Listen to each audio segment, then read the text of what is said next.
ప్రభుని యేసు నామములో వందనములు. శుభోదయం. యేసయ్య మాటలు వినుటకు ప్రేమతో నేను మిమ్మను ఆహ్వానిస్తున్నాను.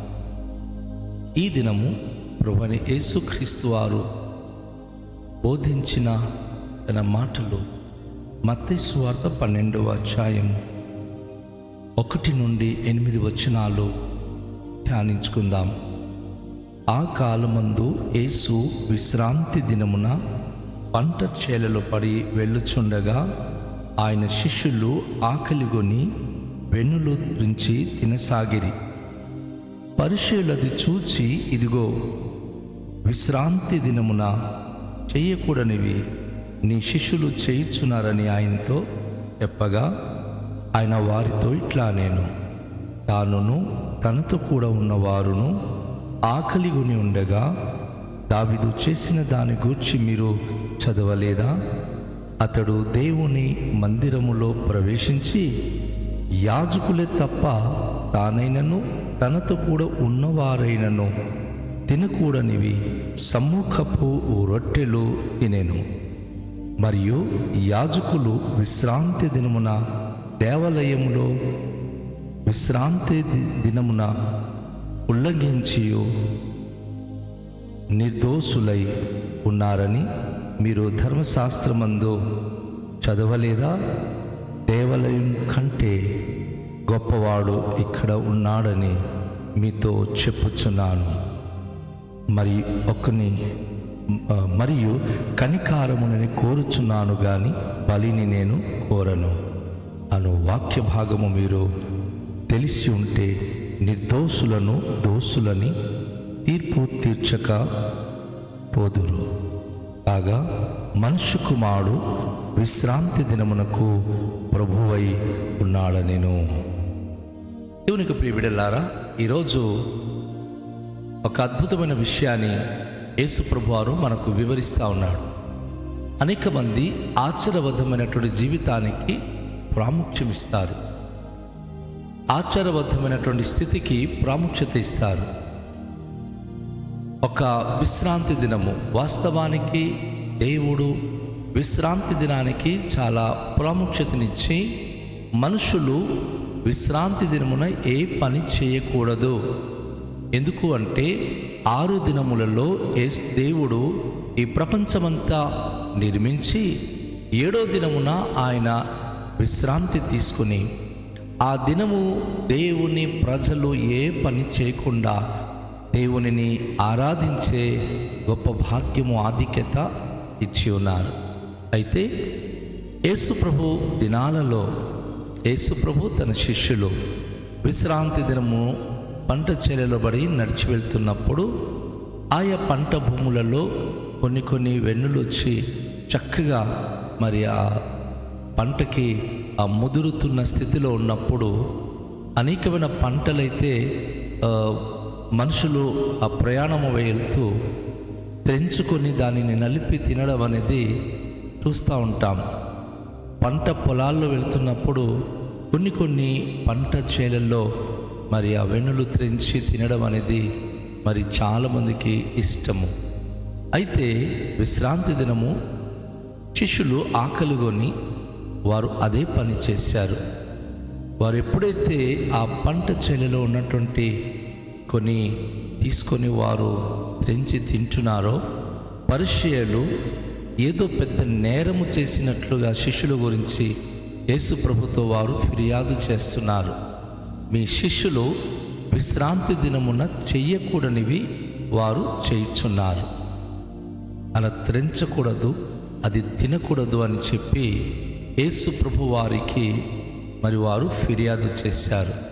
అయితే యేసు ప్రభు వారు చాలా చక్కనైన సమాధానము వారికి ఇవ్వడం జరుగుతుంది.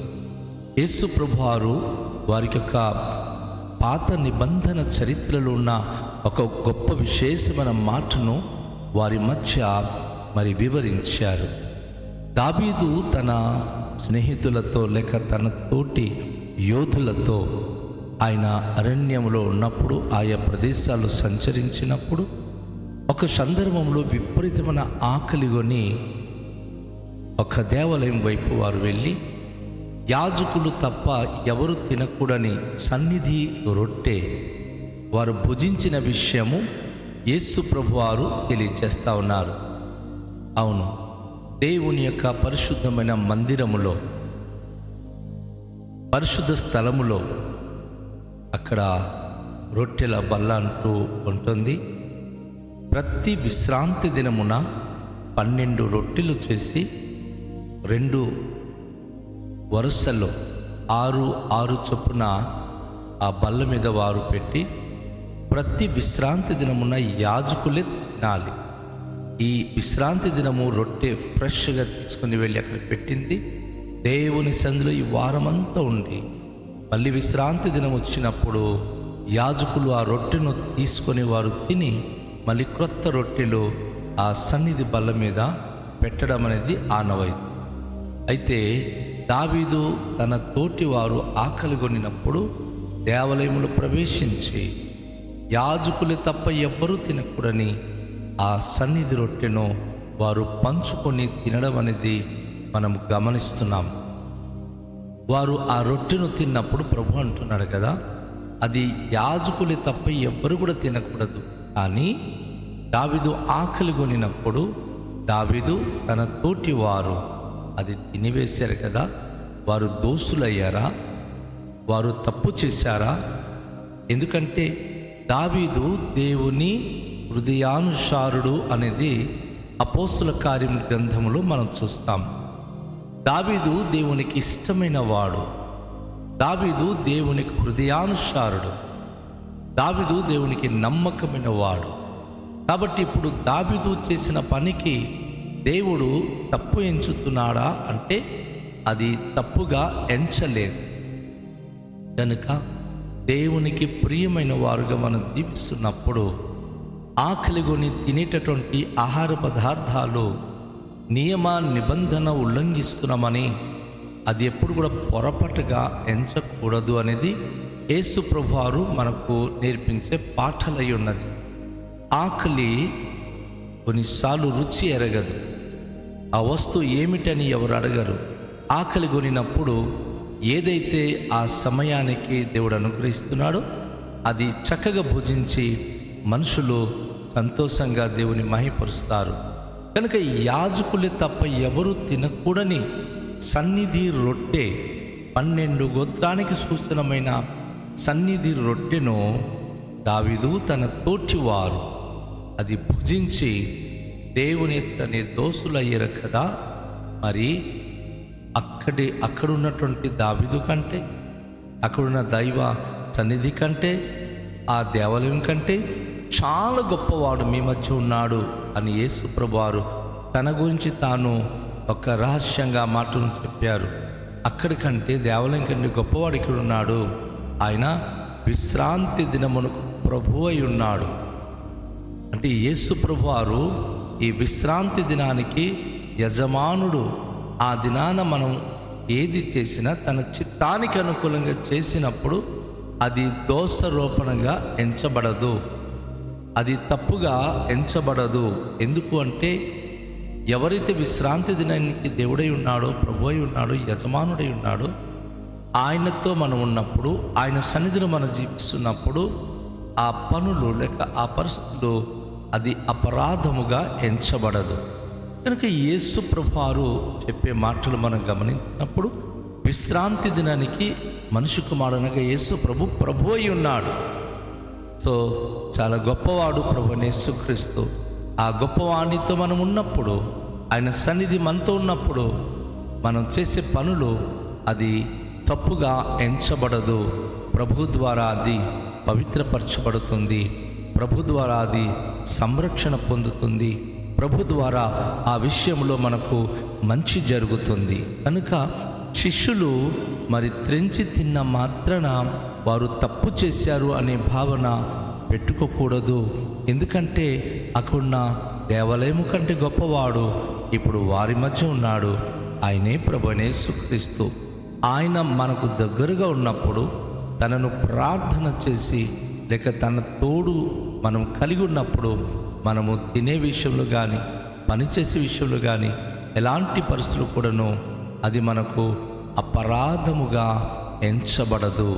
అది మనకు నిర్దోషానికి సూచనగా నిర్దోషత్వాన్ని కనుపరుస్తుంది. నా ప్రియ సహోదరి, నా ప్రియ సహోదరుడా, ఈ ఉదయకాశములో యేసయ్య మాట వింటున్న మనము అనేకసార్లు ఇతరులు మన మీద నేరారోపణ చేసి, ఇతరులు మన మీద తప్పిదాలు చేస్తున్నామని చెప్పి మన మీద అనేకమైన బండాలు వేసినప్పుడు భయపడమకండి. ఎందుకు అంటే యేసు ప్రభువారు మనకు ప్రభు అయి ఉన్నాడు. ఆయన మనతో ఉంటే, మనము ఆయనతో ఉంటే ఎటువంటి మిస్టేక్ జరిగినా, ఎలాంటి ప్రాబ్లమ్స్ ఉన్నా అన్నిట్లో ఆయన మనకు సహాయము చేసి మన దోషాలు క్షమించి మన పాపాలు మన్నించి పరిశుద్ధులుగా మనను తీర్చిదిద్దువాడై ఉన్నాడు. ఈ ఉదయకాశమంలో ఆచారబద్ధమైనటువంటి వారుగా ఉండకూడదు. ప్రభు అంటున్నాడు, బలిని కోరను గాని కనికారమే నేను కోరు దేవుడను అంటాడు ఆయన. బలి అనగా అది మన ఆచారబద్ధమైనటువంటి జీవితానికి సాదృశ్యం.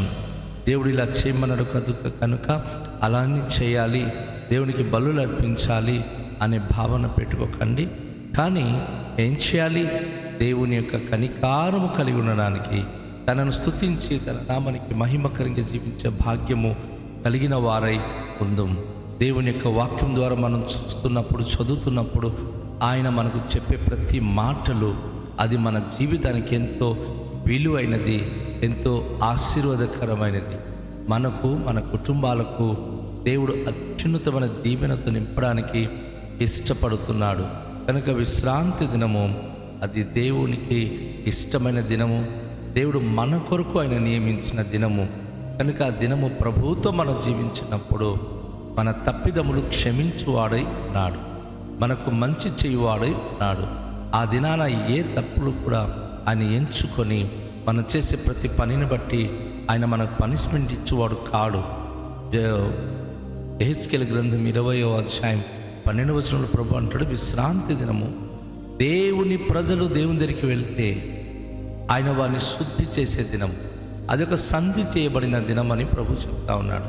అవును, విశ్రాంతి దినానికి ఆయనే ప్రభు అయి ఉన్నాడు. కనుక ఆ రోజు మన సమస్త పరిస్థితులలో ఆయన మనకు సహాయం చేసి మన పాపములు, మన దోషాలు క్షమించి తనకు మహిమకరమైన బిడ్డలుగా జీవింప చేయడానికి ఆయన ఇష్టపడుతున్నాడు. మరి ప్రియ నా సహోదరి, నా సహోదరుడా, దేవుని యొక్క వాక్యం బట్టి జీవించడానికి ఇష్టపడుతున్నారా? సో ఈ లోకరీత్యా ఇది ముట్టకూడదు, ఇది తినకూడదు, తాగకూడదు అని ఇలాంటి సూచనలకు మనము భయపడక దేవుని యొక్క వాక్యమును బట్టి కనికార స్వరూపడిన దేవునికి లోబడి భయభక్తి కలిగి జీవించడానికి ప్రభు మనను సహాయము చేయునుగాక. తలలుంచుకొని ప్రార్థన చేద్దాం. మిక్కిలి దయగల పరలోకపు తండ్రి, మీ పరిశుద్ధ నామానికి వేలాది వందనాలు, స్తోత్రాలు. ప్రభువా, మీకే మహిమ, ఘనత, ప్రభావములు చెల్లించుకోవచ్చు తండ్రి. అన్నికి దినాంచి మీ మాటలు వింటున్నాం ప్రభువా. మీ మాటల ద్వారా మేము ఆశీర్వదింపబడాలని ఆశపడుతున్నాం. ఈ దినము మీ కనికారము మా పైన ఉంచండి. వినే ప్రతి మాటలు మా జీవితంలో ఫలింపచేయండి ప్రభువా. ప్రతి బిడలు ఈ వాక్యమును బట్టి దీవించబడాలి. మీ నామమునకే మహిమకరంగా వర్ధిల్లే భాగ్యం అనుగ్రహించుమని యేసు నామములో ప్రార్థిస్తున్నాము తండ్రి, ఆమేన్. అందరికీ షాలోమ్. ప్రభు మిమ్ములను దీవించునుగాక.